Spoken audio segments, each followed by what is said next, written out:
Watu wangu wa Katoro narudia tena, nyinyi mnaojiita matajiri wa Katoro, niwaambie hivyo vitu mnavyovifanya vilishafanywa na matajiri wa Dar es Salaam, hasa Waarabu miaka 10 iliyopita. Mtu kama mimi siwezi kusema Katoro kuna matajiri. Miaka 10 iliyopita Waarabu walikuwa wanafanya hizo sherehe, kuwaita wasanii sebleni kwao, kuwatunza mahela, kuwafanya nini, miaka 10 iliyopita.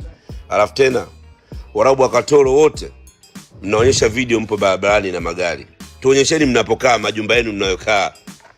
Tuonyesheni majumba yenu mnayokaa. Mimi hapa nipo kwenye kasri la bilioni 1.3. Kwa sababu kila tajiri wa Katoro anatuonyesha yupo na gari barabarani.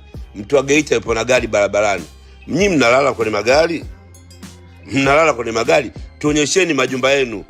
Niliposti mwezi wa Ramadhani jumba la tajiri yangu, mliliona lile.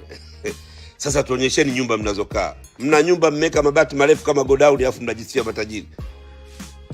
Nimepita mi Katoro, Geita, mabati, nyumba zenu mabati marefu kama godown. Mabati marefu kama godown.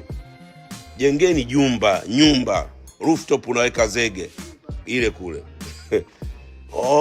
Katoro kuna matajiri mnashinda barabarani tu. Yaani matajiri mpo barabarani. Kwenye barabarani na kwenye kumbi za harusi. Barabarani, kumbi za harusi. Tuonyesheni mnapolala. Tujue nyinyi matajiri mnaweza kushindana na matajiri wetu huku. Ni vipi? Takushindana na tajiri Mtata, mnamjua ni tajiri Mtata. Mnamjua tajiri Mtata. Miaka 10 iliyopita ndio walikuwa wanafanya huo ujinga. Nyinyi miaka ndio sasa hivi, karne sasa hivi mnafanya huo ujinga. Unaangusha hela. Zimepita na wakati hizo. Jitafuteni kwanza. Umepata dhahabu yako kilo 1 sijui unatamba. Jengeni nyumba kwanza tujue mnalala wapi. Kama kuna Katoro tajiri anaweza kujenga nyumba kama hii hapa, mtaji hapo, mention hapo. Wewe tajiri unajitaje? Tajiri unajiita jina la tajiri wa Dar, eti huyu ni GSM wa Katoro. Wewe unamjua GSM? Put some respect.